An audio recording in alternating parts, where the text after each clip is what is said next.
More explosive revelations yesterday, didn't we, about the power struggles in Downing Street from Boris Johnson's former advisor, Dominic Cummings. He said the PM didn't take COVID seriously enough and described the early pandemic chaos as being like a disaster movie. So Mr Cummings also admitted to plotting to oust the Prime Minister.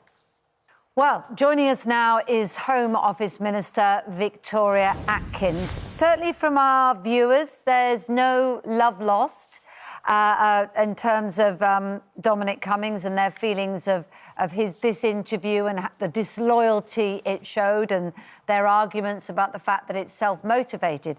However, questions still remain, whatever you think of what he said, that somebody so close to the Prime Minister thought, in his words, that he was so useless.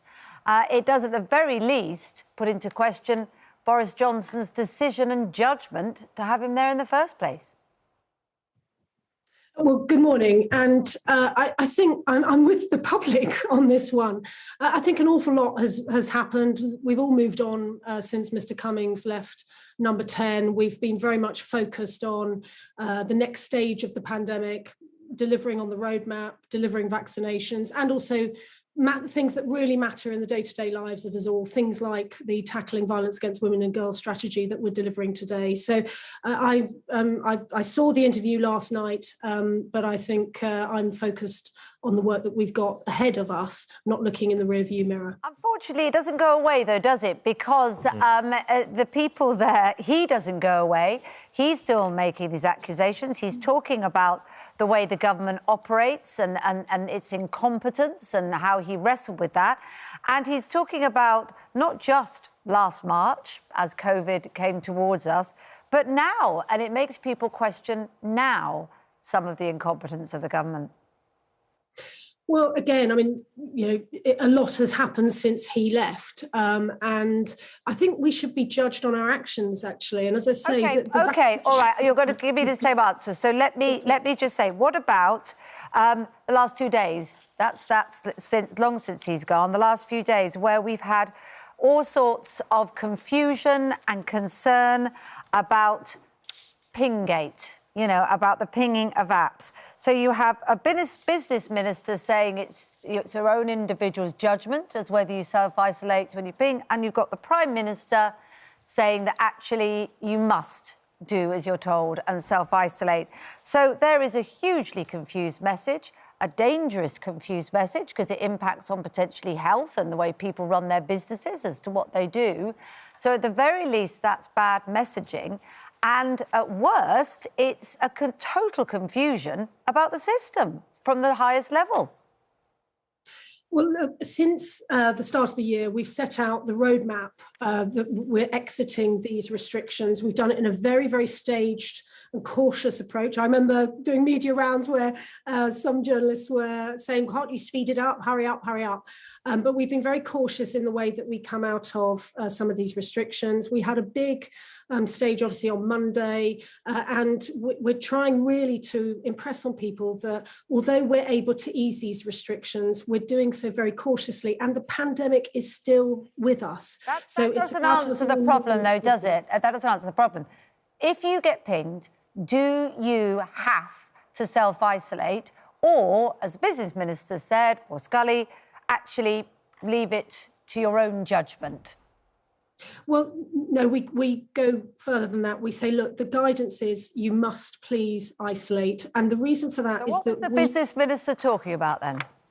If I may just develop the answer, Fiona. So the point is that we know that self-isolation is a key tool in helping us with this stage of the pandemic. We want to move away from blanket restrictions. That's what Monday was about. But we do still have to have measures in place to control the virus. And we know that infections are rising. Happily, we're not seeing quite the mirroring and hospitalizations that we've seen in the past. That's because of the vaccination program. But we do still have to take responsibility and also... So why did the business minister get that wrong then? Why did he say a different line then? Well, the guidance, Paul's a friend as well as a colleague, the guidance has been very much there in place. If you're called by test and trace, you must please isolate. And we say also if you've been pinged, you must. So he just made a mistake. He misspoke. We all misspoke. I call Kate all sorts of things. She's definitely not a Fiona, though. But you have a very busy morning, so don't worry. We'll forgive you that. Oh, I'm so sorry. No, it's OK. Don't worry. I'm intrigued, though, because one of the things you talked about clearly and eloquently there, and the thing that we are very proud of in the country, and certainly the government's got right, is the vaccine rollout. We have huge swathes of the country now double jabbed, and that's getting better. Lots of people having their single jabs as well. The concern with the app, of course, is that there's currently 1.7 million people isolating in the UK because they have been pinged. The way it's going at the moment, there's estimates that could be 5.2 million per week being contacted by the app by mid-August. Now, if we have had the capacity to double jab, surely being able to bring in a system whereby, and we know that initially the Prime Minister and the Chancellor were on the pilot scheme, which materialised over the weekend, and then thought better of it when they realised that had upset lots of people. But surely if we have the opportunity to try and find a way of taking a test, if we've been double jabbed, if that's negative, we can then ignore the app telling us to isolate. That would allow that 1.7 million people, or those that aren't testing positive, to get back to work, because things are grinding to a halt. We've seen supermarkets having to close down. We've seen restaurants and pubs having to close down. We've got 1 million kids off school last week in England because they've been pinged. Yeah, and look, you're absolutely right. This sits side by side with the vaccination programme. That's the key to this. So we know that 46 million adults have had their first dose, 36 million adults have had both doses and are fully vaccinated. But there are still... Bring this forward then, Victoria Atkins. Should we just bring this... Can we bring this forward? Can we bring forward the idea that actually you don't necessarily have to isolate if you've been double jabbed? You take a test. If it's negative, great, you can carry on about your business. Would you not like to see that?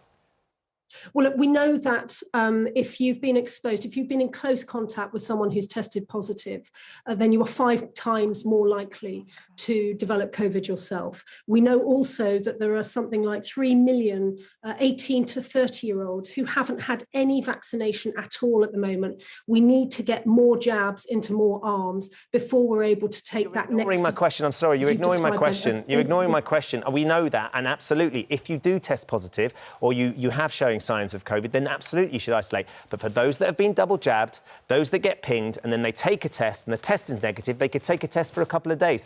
Then they're still negative, they can go back to work. Wouldn't that make sense to get this 1.7 million people, potentially 5 million people per day isolating by August if things carry on, get them back to work, get them back out there?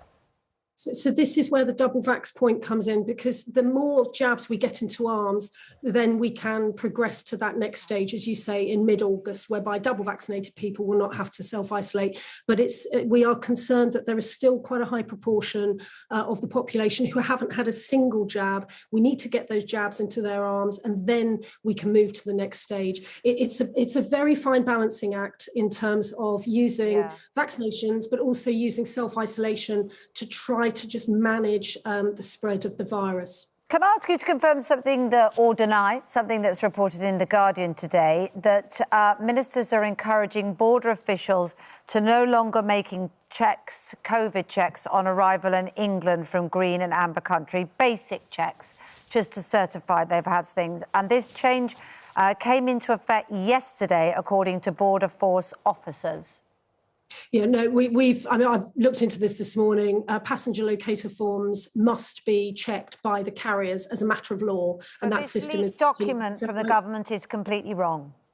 Well, I haven't seen the document, and we don't normally comment on documents that are said to be leaked. But certainly, I've been assured this morning that the legal duty very definitely remains on carriers. Just very briefly, because I know that you come on to talk about safeguarding women and girls, and we don't have much time, so apologies for that, because there are other things to get through. Can you just explain to us what you are doing? I know that there's huge numbers of 128,000, I think, rapes last year, but only 1,500 convictions on this. What is the government doing to try and protect women and girls in this situation? So the strategy that we've announced today is a really radical cross-government strategy to tackle all the many forms of crimes that disproportionately affect women and girls. We want this to be a decade of change, where these crimes that some might see as almost inevitable or they can't be helped, we want that attitude to change. So we've got in the plan, we've got education plans, we've got a public communications campaign. We're introducing a national lead police officer to tackle violence against women and girls. We're setting up a helpline, 24-hour helpline to help victims of rape and sexual assault. We're also setting up a fund to investigate which programmes most stop the behaviour of perpetrators. We want to focus relentlessly on perpetrators' behaviour because these crimes are not inevitable, and we must ensure that people understand that, women and girls feel supported in reporting crimes that come forward, but also that we are going after the perpetrators to stop these terrible crimes from happening in the first place. OK, Home Office Minister Victoria Atkins, thanks for joining us this morning. Thank you.